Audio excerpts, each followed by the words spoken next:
Darsi prohibition excise inspector K Srinivasarao station సిబ్బందితో కలిసి Darsi junior కళాశాల నందు గంజాయి లాంటి మత్తు పదార్థాలు, మాదక ద్రవ్యాలు వలన కలిగే అనర్థాల గురించి అవగాహన కార్యక్రమము నిర్వహించినారు. విద్యార్థులు యువతగా ఉన్నప్పుడే మత్తు పదార్థాల వల్ల జరిగే అనర్థాలను గురించి అవగాహన కలిగి ఉండాలని, భవిష్యత్తులో విద్యార్థులు ఎవరూ మత్తు పదార్థాలకు బానిస కాకుండా ఉంటామని ప్రొహిబిషన్ ఎక్సైజ్ ఇన్స్పెక్టర్ శ్రీనివాసరావు ప్రతిజ్ఞ చేయించినారు.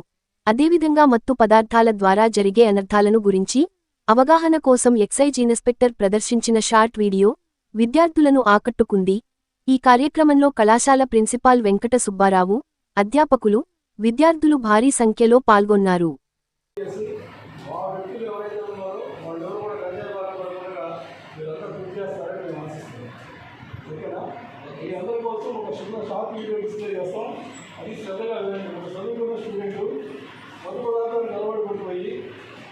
జీవితాలు ఏ విధంగా ఆశ చేస్తున్నారనే దానికి ఒక ఎగ్జాంపుల్